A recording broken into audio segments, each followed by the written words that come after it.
que os filhos são herança do Senhor, e o fruto do ventre, o seu galardão. Como flechas na mão do valente, assim são os filhos da mocidade. Bem-aventurado o homem que enche deles a sua aljava, não serão confundidos quando falarem com os seus inimigos à porta. Então, o Henrique abriu o culto falando sobre nós sermos como flechas. E eu achei interessante, porque eu vou usar um texto para começar o culto também falando sobre flechas. E tem um propósito um pouco diferente, mas o final é o mesmo. Porque ele fez a comparação de que nós somos os filhos de Deus. E o Senhor enche a sua aljava de flechas. E de repente Deus procura uma flecha ali e ele tira a Rosana, né? Nossa missionária em Guiné-Bissau. Rosana está indo embora o mês que vem. Está voltando para Guiné. E aí o Senhor estica bem o seu arco e solta a Rosana e manda ela lá para Guiné. Para cumprir o plano e o propósito dele. E depois ele tira outra flecha e ele puxa. E ele falou do meu sogro, né? Ele puxa lá o seu Molina e solta essa flecha e ele é lançado longe para cumprir um propósito de Deus. Então ele vai até onde o Senhor determinou. E uma boa flecha é aquela flecha reta, né? Uma flecha preparada para ser lançada, sem defeito. Que aí ela vai numa distância longa. Uma flecha comum, ela vai de 40 a 400 metros. E causa um estrago quando ela atinge o seu alvo. E nós somos essas flechas na mão do Senhor, para sermos lançados longe. Amém? Glória a Deus. Então, amado, a princípio, eu não tinha usado esse texto, mas você pode dizer para o teu irmão, você é uma flecha. Você é uma flecha. Abra sua Bíblia lá no livro de 2 Reis, capítulo 13.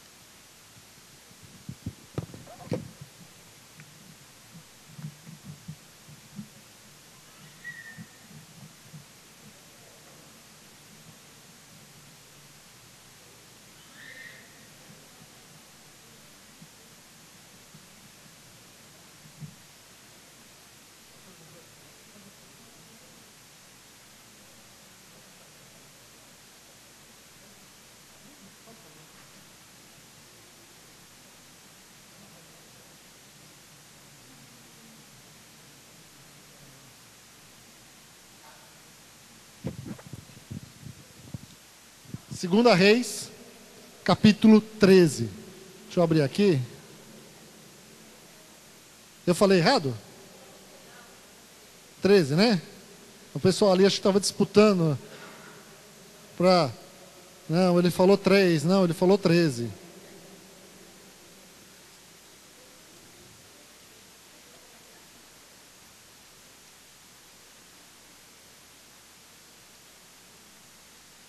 Eu imprimo todos os versículos que eu vou usar no culto em letra grande e deixo aqui. Eu não sei onde eu deixei. Devo ter deixado na sala pastoral.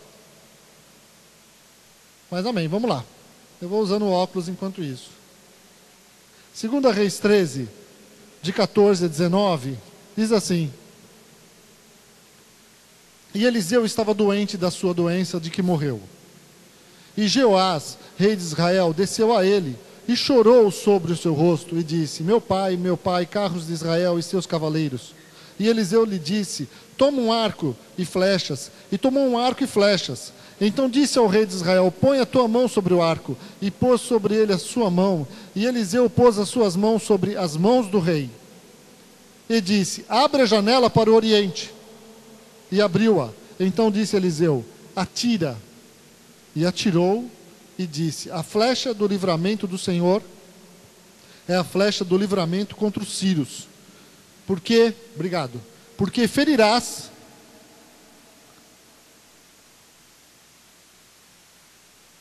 É a flecha do livramento contra os sírios, porque ferirás os sírios em Afeca, até os consumir. E disse mais: toma as flechas, e tomou-as. Então disse ao rei de Israel: fere a terra, e feriu-a 3 vezes, e cessou. Então o homem de Deus se indignou. O profeta ficou bravo, se indignou muito contra ele, e disse: 5 ou 6 vezes a deverias ter ferido. Então feririas os sírios até os consumir. Porém agora só 3 vezes ferirá os sírios. Então, queridos, Eliseu, ele era um profeta que trazia revelações para o rei, muitas vezes quando o povo ia ser atacado, quando exércitos se preparavam, principalmente os sírios, porque era naquele tempo havia guerra entre os sírios e o povo de Israel, e trazia uma revelação de onde os sírios estariam, como eles iriam atacar, e o povo conseguia se defender e escapar das investidas dos sírios contra eles. E quando o profeta está à beira da morte, o rei se preocupa, porque de uma certa forma ele sabe que o profeta Eliseu representava a voz de Deus e o livramento de Deus para eles naquele período. E ele diz, por isso que ele diz, né? Carros de Israel e seus cavaleiros. Ele fala isso numa expressão do tamanho da importância que Eliseu representava. Ele representava um exército inteiro, né? Pelo que ele fazia, falava, pela palavra profética dos seus lábios, pelos milagres que Deus operava através dele. E ali estava havendo um momento profético, porque o profeta pegou na mão dele e mandou ele jogar a flecha para fora, e ele deu flechas, de certo, ele deu 6 flechas ou mais para o rei, e mandou para que ele ferisse a terra. Ele deu uma ordem para que ele iniciasse um processo onde ele, por livre e espontânea vontade, parou. E ele ficou indignado. É como se ele dissesse: por que você parou? Por que você parou? Quem mandou você parar? Né? O profeta sabia de algo ali que o rei não sabia.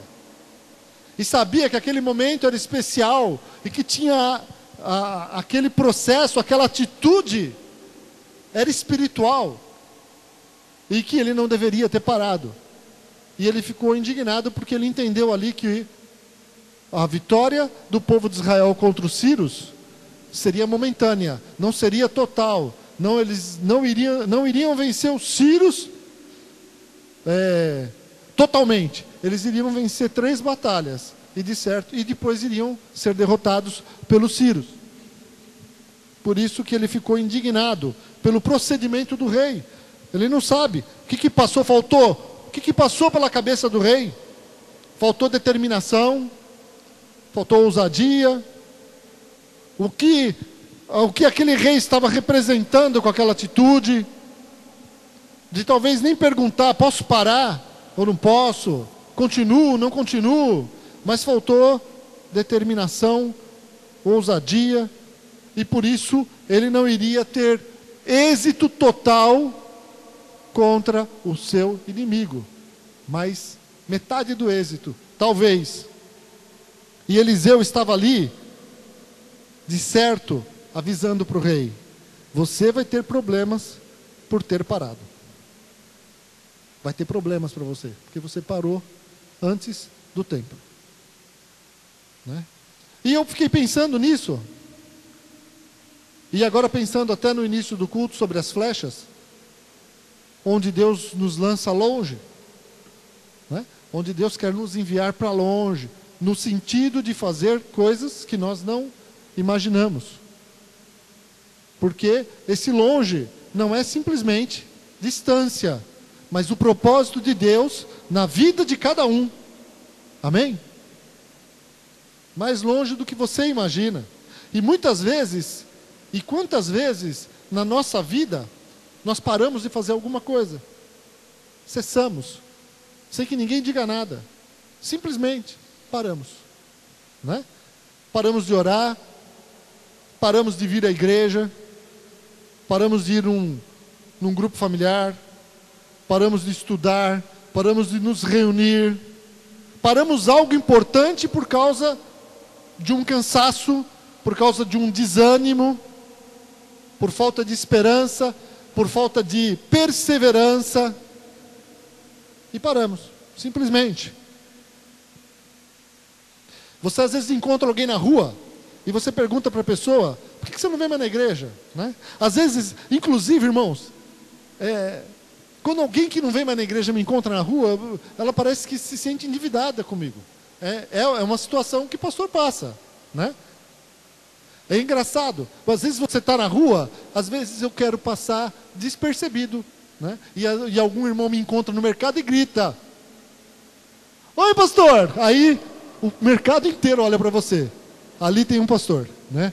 Então é algo interessante, mas algumas vezes, é que nem o rapaz da esquina, ele descobriu que eu sou pastor. Não que eu escondesse dele que eu sou pastor, eu ia lá, eu tratava ele normal, mas eu não saía lá e dizendo, olha, escuta, eu sou pastor. Não tem cabimento, certo? E agora ele me trata diferente, né? Me trata de outra forma. E por saber que eu sou pastor. Mas, engraçado, então é isso, a pessoa encontra você na rua, e às vezes você pergunta para ela, porque também como nossa função como pastor, alguns se ofendem, outros se ofendem e você não pergunta. Também é um problema, viu? Você liga para alguém, por que você não veio na igreja? Uns ficam felizes, outros ficam bravos. Não dá para agradar todo mundo. Irmãos, isso saiu agora, viu? Assim, aquele momento de às vezes brincar. Mas você não sabe, se eu ligar, vai ficar bravo. Se eu não ligar, fica bravo, porque ninguém liga para mim, ou ligam demais para mim, ou... né? Bom, aí continua. E aí a pessoa, você pergunta, por que você não veio na igreja? Aí às vezes não desanimei. Um dia eu visito vocês. Qualquer dia eu vou lá visitar vocês. E a pessoa deixou de vir. A resposta normalmente é essa. Ou às vezes ela fala, porque eu estou desanimado, né? Porque eu tenho estado muito ocupado, porque eu não estou com vontade, porque agora eu vou cuidar da minha vida. Às vezes alguém fala isso. Agora eu vou cuidar da minha vida, né? E fala para quem está do seu lado, ninguém cuida melhor da sua vida do que Deus. Amém? Então é isso. Mas, então às vezes as pessoas param, né? Para. Deixa de fazer algo bom. Algumas pessoas já sofrem porque não foram motivadas a continuarem seus estudos, ou por não terem perseverado no emprego, né? O Ricardo fala da Brastemp, lembrou porque eu trabalhei na Brastemp e durante um tempo foi meu testemunho, às vezes, a Brastemp, porque eu tinha um bom emprego e eu não perseverei no meu emprego, porque eu parei, porque vieram os problemas e eu desisti. Desisti simplesmente, dei um jeito de sair de lá e paguei o preço por causa disso, né? Paguei o preço, só vou ficar aqui, fique em paz. A maioria já conhece o testemunho. Abra sua Bíblia lá em Atos 4, 29 a 31.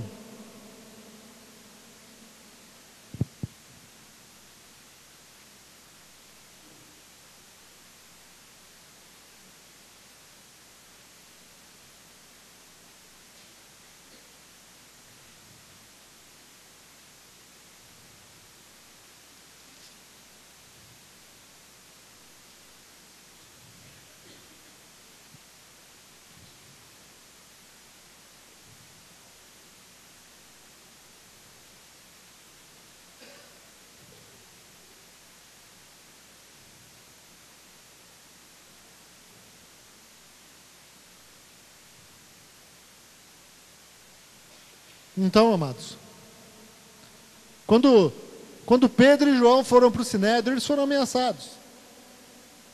Foram ameaçados para não pregarem mais o Evangelho. Pedro e João foram ameaçados e ali eles começavam a correr risco de vida. E eles antes, quando eles correram risco de vida com Jesus, eles fugiram. Fugiram com medo. Foi cada um para o seu lado. Pedro negou Jesus 3 vezes. Mas agora num novo momento, onde Deus está usando Pedro para fazer milagres, e um coxo havia sido curado, e isso trouxe um grande comentário e atingiu diversas pessoas, e a igreja crescia. Agora eles são presos, são interrogados e são ameaçados para não pregarem mais o evangelho e não falarem mais de Jesus. E eles saem de lá, e em Atos 4:29 eles fazem uma oração e dizem: agora, pois, ó Senhor, olha para as suas ameaças e concede aos teus servos que falem com toda a ousadia a tua palavra, enquanto estendes a mão para curar e para que se façam sinais e prodígios pelo nome do teu santo Filho Jesus. E tendo eles orado, moveu-se o lugar em que estavam reunidos, e todos foram cheios do Espírito Santo e anunciavam com ousadia a palavra de Deus. Amém? Em outra passagem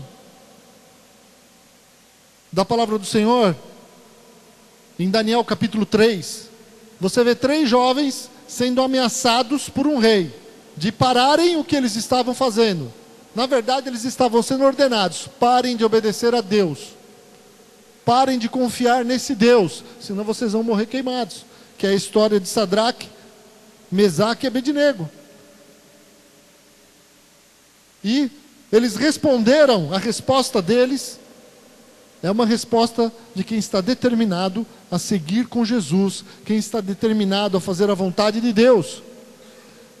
No meio de uma ameaça, diante de uma fornalha acesa, diante do seu, ali, do instrumento que seria usado para matá-los, para dar fim na vida deles, por eles estarem confiando e por eles não cessarem de fazer a vontade do Senhor. Daniel 3:16-18 diz: responderam Sadraque, Mesaque e Abednego e disseram ao rei Nabucodonosor: não necessitamos de te responder sobre esse negócio. Eis que o nosso Deus, a quem nós servimos, é que nos pode livrar. Ele nos livrará do forno de fogo ardente e da tua mão, ó rei. E se não, fica sabendo, ó rei, que não serviremos a teus deuses, nem adoraremos a estátua de ouro que levantaste. Determinação. Jovens determinados a servirem a Deus, a fazerem a vontade do Senhor, não importa o que eles tivessem que passar, não importa o que eles tivessem que sofrer, estavam dispostos a continuar seguindo ao Senhor. Nós precisamos dessa determinação, amém, queridos? Precisamos dessa determinação no nosso dia a dia, na nossa vida, nas lutas, na hora que surgem os problemas, na hora que surgem as dificuldades. A palavra de Deus nos fala sobre Elias. E Elias é considerado um dos maiores profetas do Velho Testamento. Justamente porque ele enfrentou 450 sacerdotes feiticeiros e os venceu. Num momento de crise na nação, num momento de incredulidade, onde todo o povo seguia os deuses que a Jezabel havia colocado dentro da nação. E ele enfrentou com coragem, com determinação, com ousadia, e venceu esses feiticeiros. Mas logo depois, Elias teve medo e fugiu quando foi ameaçado de morte pela rainha Jezabel. E por isso, nós podemos dizer que a obra dele ficou estagnada. Parou. Porque fugir e parar é praticamente a mesma coisa. Ele deixou de fazer o que ele vinha fazendo. Naquele momento ele deixou de olhar para Deus. Naquele momento ele teve a gente já usou tanta coisa para falar sobre isso, um estresse, um cansaço, um início de depressão.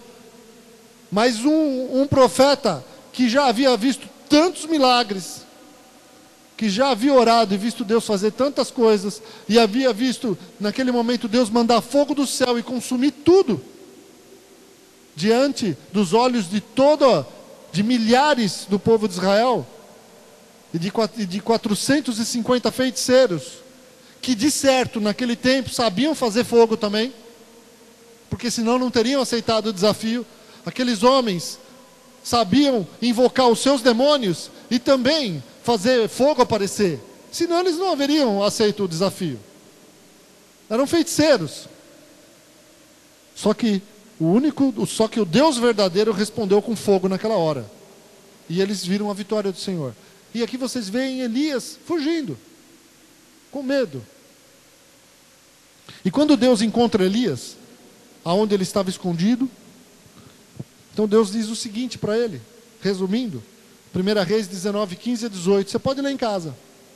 Elias, Deus trata Elias com amor, Deus trata Elias com misericórdia, mas diz para ele: Elias, volta, porque a tua obra não acabou, e você precisa ungir o seu substituto, você precisa ungir o seu sucessor, que seria depois o Eliseu, que eu usei no começo do texto, para falar sobre ele. Então, Deus falou: volta, e mais, Elias, saiba que há 7.000 homens que estão firmes, que não dobraram os joelhos diante de Baal. Você não está sozinho. Sabe, amados, quando vem a luta, quando surge um grande problema na nossa frente, sabe qual é o nosso primeiro pensamento? Eu estou sozinho, ninguém está comigo. E Deus é o primeiro a mostrar para você, é o primeiro a dizer: eu estou com você, e você não está sozinho. Eu estou com você, você não está sozinho. Tem mais gente do seu lado, tem mais gente com quem você pode contar, Elias. Mas a tendência do nosso coração, do coração do ser humano, é achar: eu estou sozinho, Deus me abandonou, as pessoas me abandonaram. E Deus quer mostrar isso para ele. Deus mostrou isso para Elias. Você pensa, Elias, que é só você que teve coragem de enfrentar tem mais 7.000 homens, 7.000 que não dobraram o joelho diante de Baal, que arriscaram suas vidas também, que me amam e que me temem, Elias. Então você não está sozinho. Fala para quem está do seu lado: você não está sozinho.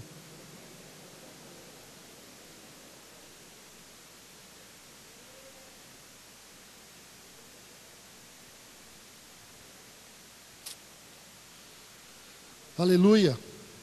Sabe, queridos, é impressionante ver nos dias de hoje pessoas na meia idade já desanimadas, sem sonhos, sem expectativas. Há uns anos atrás eu fui ouvir uma palavra do pastor Jonathan, do Vale da Bênção. Quem conhece o pastor Jonathan? Quem já ouviu falar dele? Lá do Vale da Bênção, né? E quando eu fui ouvir essa palavra do pastor Jonathan, ele tinha 72 anos de idade. Hoje ele deve estar com 78. Ele havia escrito, ele havia lançado um livro recentemente, sobre, o título do livro é A Vida Começa aos 60. Com 71 anos, o velhinho estava lá todo serelepe, feliz, querendo, e dizendo assim: eu quero viver mais uns 20 anos. Com 72, eu quero viver mais uns 20. Meu irmão, e dizendo para todo mundo: a vida começa aos 60. Tem coisa para você fazer, amém? Deus não terminou a obra dele na tua vida. Isso você ouviu da boca de um homem de 72 anos. Deus não acabou o que ele tem para fazer na sua vida. Você é uma flecha de Deus para ser lançado mais longe. Aleluia. Aleluia. Jonas, de 1 a 3, abra sua Bíblia lá.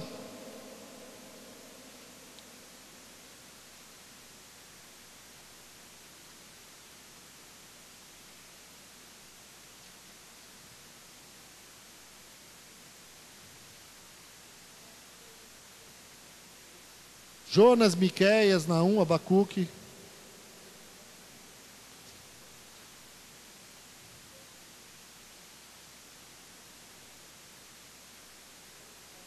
Jonas 1, de 1 a 3, e veio a palavra do Senhor a Jonas, filho de Amitai, dizendo: levanta-te e vai à grande cidade de Nínive, e clama contra ela, porque a sua malícia subiu até mim.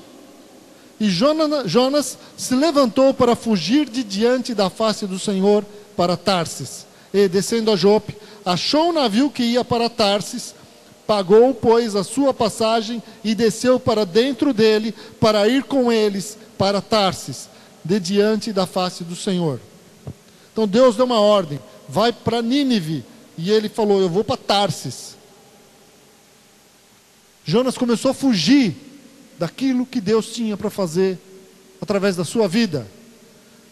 De uma certa forma parou a sua obra, mas até naquilo Deus ia trazer um exemplo. Jonas começa a descer, desce até, depois entra no navio e desce de novo. Ele entra num processo de se afastar de Deus, de fugir de Deus. E Deus permite que venha uma tempestade sobre o navio, e o problema se agrava. Quer dizer, irmãos, sabe, eu começo a olhar para a nossa vida, quando a gente foge daquilo que Deus tem para nós, a situação aperta. Quando a gente foge do plano de Deus para a nossa vida, a situação ao nosso redor começa a ficar que nem uma tempestade, sem Deus no barco, o que é pior. Deus não está com a gente nisso. Você vai se afundando, porque você está fugindo do plano de Deus para você. E Jonas estava fugindo, e ele foi descobrir depois que era pior fugir do que obedecer. Porque, mais uma vez eu digo, fugir e parar, a mesma coisa aqui. Estagnado. É como se, quando nós estamos com os nossos olhos no Senhor, buscando a Deus, Ele está cumprindo o propósito dEle. Tem luta, mas quando a gente para, você dá a brecha para o inimigo agir na tua vida. Você para de lutar. E Jonas viu isso. Haviam 120 mil almas em Nínive que dependiam da palavra de Jonas. E mais, até aquele momento, a sentença sobre aquelas 120 mil almas era de que eles iriam morrer. E Jonas havia sido enviado para lá, para isso. Deus também estava tratando com o caráter de Jonas. Enquanto ele fazia a obra, Deus fazia a obra na vida dele. Porque ele tinha um coração duro. Ele era muito irado. E ele queria ver o povo morrer. Tudo bem, já que eu vou cumprir a sua palavra, de que é entrar em Nínive, no meio daquele povo, que não era brincadeira. Os ninivitas naquele tempo tinham uma fama terrível, de serem muito cruéis, e de matarem as pessoas com muita crueldade. E Jonas sabia disso, e ele entra em Nínive, usado por Deus, dizendo: olha, daqui 3 dias vocês vão morrer. Vocês vão morrer. Deus já mandou eu avisar que vai morrer todo mundo aqui. E o povo se arrepende. E até o rei se converte. E manda todo mundo jejuar. E pede misericórdia para Deus. E Deus é misericordioso, amém? E Deus muda a sentença dele e fala: olha, perdoei. Eu tenho misericórdia deles. E depois chama a atenção de Jonas. Fala: por que eu não teria que ter misericórdia de 120 mil almas? E dos animais também. Deus ainda, é uma das passagens em que Deus fala até sobre os animais que estavam lá. Eu não teria que ter misericórdia de 120 mil almas que não sabem discernir entre a mão esquerda e a mão direita, um povo ignorante. Foi o que Deus estava falando: eles são ignorantes, Jonas. Eu conheço o coração deles. Eles, na sua ignorância, se arrependeram de verdade. Eu perdoei eles, não vou matá-los. Eles dependiam disso. Quantas pessoas não estão dependendo de nós? Amém, queridos? Quantas pessoas não dependem de você ser enviado? Quantas almas não estão dependendo de você ir, de você ser a flecha, de você ser lançado, de você não desistir do que Deus colocou na sua mão para fazer? Quantos estão parando, estão desistindo, estão dizendo: isso aí é loucura, isso não é para mim, estou cansado, chega, vou cuidar da minha vida. A nossa vida, amados, é como uma corrida. Hebreus 12, de 1 a 3 diz assim: em uma corrida de longa distância, eu costumo dizer que nós estamos numa maratona, né? E a maratona, o prêmio do maratonista é óbvio que eles querem ganhar medalha de ouro, prata ou bronze, mas o que chega ganhou. Quem chega venceu. Na nossa corrida ganha quem chega, não quem chega primeiro. Na nossa corrida, na corrida da vida, na corrida que você está vivendo, irmão, quem chega lá venceu. Amém? Quem chegou lá firme com o Senhor Jesus, buscando a Deus, venceu. E é isso que Deus quer para você. E nós somos exortados a correr com perseverança, a não parar, tendo os olhos fixos em Jesus Cristo. Hebreus 12, 1 a 3 diz: portanto, nós também, pois que estamos rodeados de uma tão grande nuvem de testemunhas, deixemos todo o embaraço e o pecado que tão de perto nos rodeia, e corramos com paciência a carreira que nos está proposta, olhando para Jesus, autor e consumador da fé, a qual, pelo gozo que lhe estava proposto, suportou a cruz, desprezando a afronta, e assentou-se à destra do trono de Deus. Considerai, pois, aquele que suportou tais contradições dos pecadores contra si mesmo, para que não enfraqueçais, desfalecendo em vossos ânimos. Amém? Então, meu irmão, não desfaleça. Não, continue firme, continue buscando ao Senhor. Sabe, amados, em nossa vida sempre iremos passar por momentos onde parece que não há mais solução. Onde um grande problema aparece, surgiu. Isso vai acontecer sempre, com todos. Não é exclusivo de você. Você não está sozinho. Você, até nos problemas, meu irmão, você não está sozinho. Todo mundo passa luta. É óbvio. Onde um grande problema aparece. E aí o diabo tenta nos convencer que o melhor é parar. Isso é uma grande mentira de Satanás.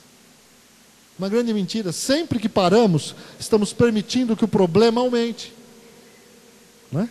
Sempre que paramos, estamos dando lugar para o inimigo agir e produzir mais problema na nossa vida. Mais confusão. Mais engano.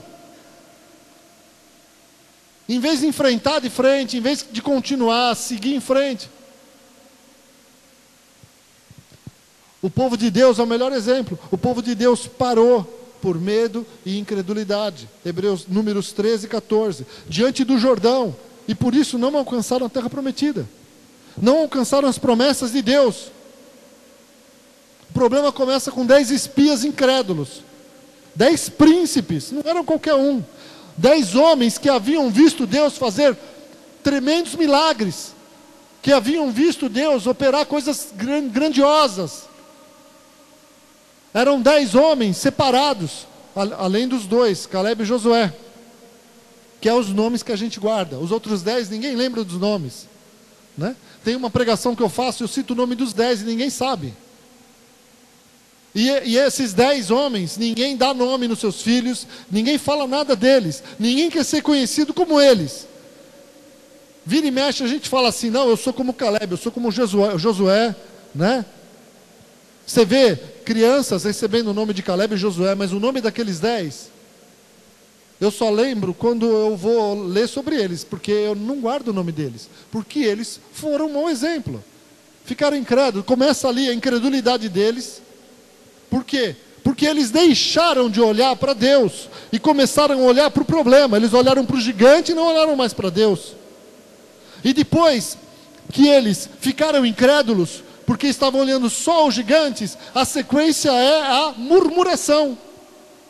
Depois que vem um grande problema na tua vida e você começa a olhar, que nem eles, para o problema que surgiu, para a dificuldade, para a situação difícil, a segunda parte é a murmuração. Aí murmura, reclama, deixa para lá o tipo de murmuração, né? E a terceira é a revolta. Começa a se revoltar por dentro, e aí a revolta normalmente cessa a murmuração, porque aí você não fala nada, mas por dentro você já está ali se remoendo. Você está revoltado. E em quarto vem a rebeldia. aí você se rebela. Aí de murmuração vem a palavra de desprezo. Foi o que esse povo fez. Não é o que vocês fazem. Né? É o que o pessoal da outra igreja faz. Né, irmãos? Mas, o que aconteceu? É o que eles fizeram. Eles começaram com a incredulidade, 10 homens chegaram e contaminaram todo o povo. Contaminaram todo mundo. E aí começou aquela murmuração toda, todo mundo murmurando, reclamando. Tá vendo Moisés? Quem disse? Vocês foram acreditar em Moisés? O cara é gago, não sabe nem falar. Vocês foram acreditar nele? O irmão dele, que fez outro dia um bezerro de ouro, está aí, ó. Tá vendo? Quem foi acreditar em Moisés? Entramos aqui, ó. Agora vamos morrer, vai morrer todo mundo. Nossos filhos vão ser presa desses gigantes. Nós somos que nem gafanhotos. E reclamaram, e aí começou a revolta. E eles já queriam matar Josué e Caleb. Os que creram. Mata os que creram. Mata aqueles que não pararam. E aí o Senhor interviu. E Deus falou para toda a multidão ouvir: eu vou matar todo mundo, não eles. E aí Moisés teve que pedir misericórdia. Senhor, tem misericórdia deles. E Deus fala: tudo bem, eu vou perdoar eles, mas eles não entram na terra prometida. Eles não vão receber, não vão ver aquilo que eles desprezaram. E os filhos deles, que eles disseram que seriam presa dos inimigos, estes eu vou colocar dentro da terra prometida. Então, nós começamos a tirar algumas lições daqui. 3 lições, eu vou ler rápido para vocês. A primeira e a segunda foi de um trecho de um artigo que eu li hoje, quando eu estudava sobre isso, que Deus estava ministrando no meu coração. Primeiro, a importância da fé. Mais de 600 mil homens morreram no deserto por falta de fé. Deus ia lhes dar a terra de Canaã, mas eles não confiaram no poder de Deus. Viram suas próprias fraquezas e limitações. Começaram a olhar para suas limitações, para suas fraquezas, e não olharam para Deus e o seu poder. E aí Hebreus 11:6 diz: de fato, sem fé é impossível agradar a Deus, porquanto é necessário que aquele que se aproxima de Deus creia que Ele existe e que se torna galardoador dos que o buscam. Amém? Segunda lição: os perigos de ser inativos.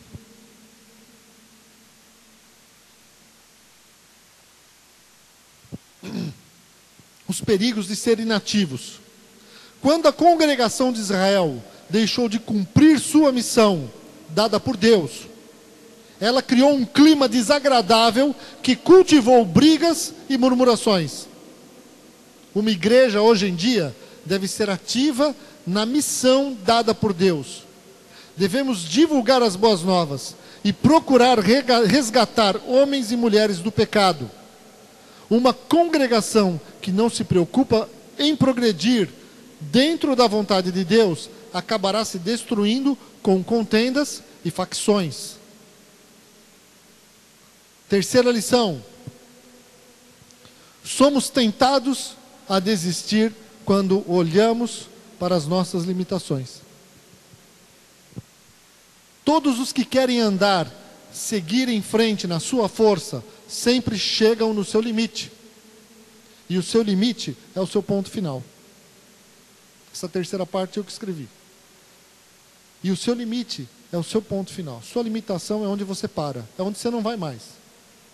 Mas Deus não quer que olhemos para as nossas limitações. Ele quer que olhemos para Ele. Porque nele somos renovados. Nele somos fortalecidos. Na tua força, há um momento em que você diz: chega, não aguento mais. Não aguento o meu casamento, não aguento o meu trabalho, não aguento estas pessoas, não aguento esta vida, não aguento esta situação. Na tua força, você, uma hora, não aguento mais nada. Por quê? Porque você está vivendo na sua força, e a tua força tem um limite. Por isso Deus nos diz para olharmos para Ele. confiarmos nele, pois nele vamos além das nossas limitações. Isaías 40, abra sua Bíblia lá. Isaías 40, 28 a 31.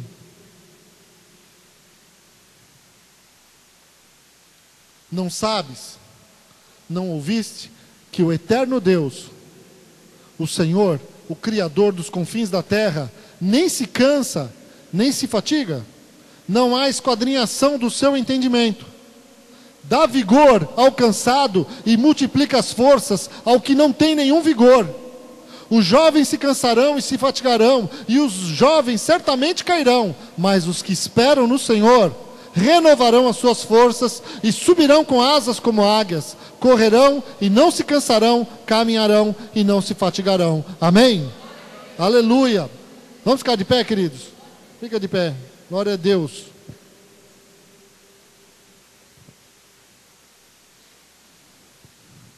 João 14, 12. Diz assim, não precisa abrir, você vai ficando de pé. João 14, 12 diz assim: na verdade, vos digo que aquele que crê em mim, também fará as obras que eu faço, e as fará maiores do que estas, porque eu vou para meu Pai. Amém? A promessa de Deus para você é fazer obras maiores do que ele fez. A promessa de Jesus, a palavra do Senhor, é você fazer obras, irmãos, maiores do que a dele. E quantos não curaram mais do que Jesus? E quantos não foram usados para converter muito mais pessoas que Jesus? O tempo em que ele estava na terra, ele cumpriu o propósito. Quantos homens que a gente ouve falar, evangelistas, que Deus usou para 300, 400, 500 mil pessoas se converterem na África, milhares serem curados, porque creem, confiam, estão cumprindo o propósito chamado de Deus na vida deles. São como flechas, não olhando para as suas limitações, porque na nossa limitação, você não cura ninguém na sua limitação. Na sua limitação, meu irmão, você não aguenta os problemas dessa vida. Na tua força, você desiste, você espana, você chega uma hora que você xinga. Na tua limitação, você não louva, você não adora a Deus, né? Assim, você manda tudo para o espaço, na tua limitação, na tua força, porque Deus te criou com a tua, seja com a tua capacidade, o teu conhecimento, a sabedoria, as oportunidades que você aproveitou na vida, com a inteligência que Ele te deu, o maior QI que possa você ter. Você é limitado. Você é limitado.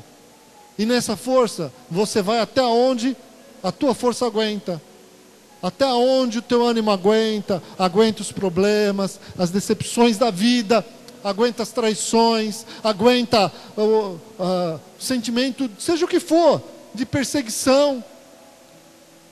Na tua limitação, os servos do Senhor só aguentavam a perseguição, porque eles estavam olhando para Deus.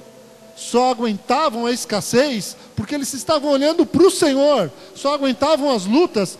Os servos de Deus só aguentam as lutas porque olham para Deus.